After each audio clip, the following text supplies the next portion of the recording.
நண்பர்களே, நீங்கள் பார்த்து கொண்டிருப்பது உங்கள் இலக்கியாசிரியர்கள் ரிவ்யூ. சரி, வாங்க வீடியோக்குள்ள போய் என்ன நடக்குதுன்னு சொல்லிட்டு பார்ப்போமா அப்படின்னு சொல்லிட்டு பாத்தீங்கன்னா, நம்ம கௌதம் ஒரு பக்கம் வீட்டை விட்டு வெளியே போயிட்டாரு அப்படின்னு சொல்றதா, இல்ல ஹாஸ்பிட்டலை விட்டு வெளியே போயிட்டாரு அப்படின்னு சொல்றதா, நம்ம இலக்கியாவை பார்த்து ஒரே வாரத்துல நீ எல்லாம் பொண்ணாடி என்னவே ஏமாத்திட்டியா அப்படின்னு சொல்லிட்டு ரொம்பவே மனசு உருகி போயிட்டாரு. ஏன்னா உயிருக்கு மேல இலக்கியாவை நினைச்சுன்னு இருந்தான். ஆனா இலக்கியா அந்த உண்மையை சொல்லாததால அப்படின்னா அந்த வீட்டுல என்ன இன்னும் இவ்வளவு நாள் எல்லாமே ஒரு மாதிரி பரிதாபமா பார்த்தேன். போய் அந்த அஞ்சலி சொல்லி எனக்கு இந்த விஷயம் தெரிய வருது. எனக்கு அப்ப எந்த அளவுக்கு கஷ்டமா இருந்திருக்கும். இனிமே நான் அந்த வீட்டுல இருக்கக்கூடாது, இந்த வீட்டுல இருந்தா அது எனக்கு மரியாதை இல்லை, இந்த வீட்டுக்கு எனக்கு எந்த சம்மதம் இல்லை, இந்த வீட்டை விட்டு நம்ம ஃபர்ஸ்ட் கிளம்பணும் அப்படின்னு சொல்லிட்டு ஒரு தவறான முடிவுக்கு வராரு. வரதோட மட்டும் இல்லாம ஹாஸ்பிட்டல விட்டு காணாம போயிடுறாங்க. நம்ம இலக்கியா, ஜானி எல்லாரும் பார்க்கலாம்னு சொல்லிட்டு உள்ள போய் பார்த்தா கௌதமா காணுங்க. எல்லாருக்கும் ஒரே பதட்டம். ஐயோ என்னாச்சு, ஏதாச்சு, கௌதம் எங்க போயிட்டாரு, என்ன எப்படி ஆச்சு அப்படின்னு சொல்லிட்டு எல்லாரும் ஒரு பக்கம் பதட்டத்தோட அந்த பக்கம் இந்த பக்கம் தேடுறாங்க. எங்க பார்த்தாலும் கௌதம் கிடைக்கலைங்க. என்னடா இது, இந்த மாதிரி ஒரு நிலைமை நம்ம கௌதம் வரணுமா அப்படின்னு சொல்லிட்டு பாத்தீங்கன்னா என்னங்க பண்றது, எல்லாருக்கும் ஒரு ஒரு கண்ட வரும். அந்த மாதிரி தான் நம்ம கௌதம்க்கும். இப்ப கௌதம் வெளியே போயிட்டாரு. இதுக்கப்புறம் கௌதம்க்கு என்னென்ன பிரச்சனை எல்லாம் வரும்னு சொல்லிட்டு யாராலையும் சொல்ல முடியாது. அதே சமயத்துல கௌதம் வெளியே போயிட்டாரு, ஆளே இல்லைன்றத பார்த்துதான் அதிர்ச்சியில ஒரு பக்கம் டாக்டர் வந்து அவர் ரொம்பவே சீரியஸ் கண்டிஷன்ல இருக்காரு.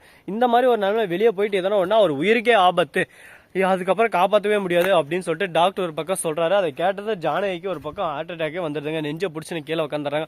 ஐயோ என் மகனுக்கு இவ்வளோ கஷ்டமா, என் மகனுக்கு மட்டும் ஏன் இந்த மாதிரி கஷ்டம், அப்படியே புளிஞ்சு எடுக்கிறாரு அந்த கடவுள் அப்படி இப்படின்னு சொல்லிட்டு வேதனையில ஒரு பக்கம் அப்படியே சும்மா வருத்தத்தை வெளியே காட்டுறாங்க. என்னங்க பண்றது, கஷ்டம்னா 1000 வரதான் வரும். எல்லாத்தையும் தாங்கி தாங்கி தாங்கி தாங்கி நம்ம கௌதமுக்கும் இலக்கியாவுக்கும் சென்டா நல்லா ஸ்ட்ராங் ஆயிட்டாங்க. அதே நம்ம ஜானியால தாங்க முடியாம நெஞ்ச பிடிச்சுன்னு கீழே வந்துடுறாங்க. அவங்க இப்போ உயிருக்கு போறார நிலைமையில ஒரு பக்கம் ஹாஸ்பிட்டல் அட்மிட் ஆயிடுறாங்க. இந்த விஷயம் தெரிஞ்சாவது நம்ம கௌதம் உடனே அம்மான்னு ஓடி ஓடி வருவாரு. ஆனா அந்த விஷயமா அவருக்கு தெரியாது.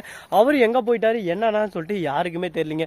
இந்த விஷயத்த நம்ம அஞ்சலி கேள்விப்பட்டதும் அஞ்சலிக்கு ஒரே சந்தோஷம், ஆனந்தம். ஆனா அதே சமயத்துல நம்ம பைரவி மிரட்டிட்டு போனாங்கல்ல, இப்ப பைரவி, கார்த்தி எல்லாருமே அஞ்சலி மேலதான் கோபமா இருக்காங்க. கௌதமுக்கு எதனா ஒண்ணு ஆச்சு, கௌதம் இல்லைனாலும் அஞ்சலியா தான் போய் கேட்பாங்க.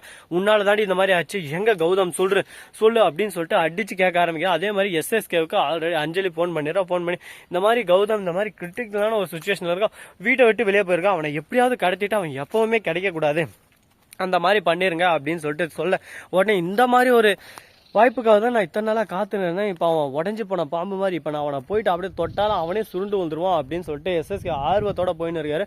ஆனால் அவருக்குள்ள வெறி வேற லெவலில் இருக்க கௌதம்குள்ள வெறி உணர்ச்சி எல்லாமே. இப்போ யாருன்னா வந்தா 10 பேர் வந்தாலும் ஓங்கி அடிச்சு தும்சம் பண்ணிட்டு போயினே இருந்துருவாங்க. அந்த அளவுக்கு ஒரு வெறியில் இருக்காரு. இந்த சமயத்தில் நம்ம எஸ்எஸ்கே போய் வாழாட்டுறது ரொம்பவே ஒரு தவறான விஷயம்னு சொல்லிட்டு நம்மளுக்கே நல்லா தெரியும். எஸ்எஸ்கே கேட்கவா போறாரு, பட்டாதான் புத்தி வரப்போது சுட்டாதான் நெருப்பா அப்படின்னு சொல்லிட்டு சும்மா சொல்லுவாங்க. போட்டோம், போய் நல்லா 4 அடி நறுக்குன்னு வாங்கட்டும், அப்பதான் அவருக்கு ஒரு பக்கம் புத்தி வரும். அதே மாதிரி இவரும் பரபரப்பா போக கௌதம் கரெக்டா பீச் ஓரத்துல பாக்குறாரு. என்னடா இது, கௌதம் பீச் ஓரத்துல பீச்ல இறங்க போறாரு கௌதம். அதுக்கு முன்னாடி நம்ம சேனலை சப்ஸ்கிரைப் பண்ண நண்பர்கள் சப்ஸ்கிரைப் பண்ணுங்க, லைக் பண்ணுங்க, ஷேர் பண்ணுங்க, டிங் பெல்ல தட்டி விட்டு போங்க. அப்பதான் நான் போற அடுத்தடுத்த வீடியோ உடனுக்குடன் வரும். மிக்க நன்றி. தேங்க்ஸ் ஃபார் வாட்சிங். டாடா, see you, நன்றி, வணக்கம்.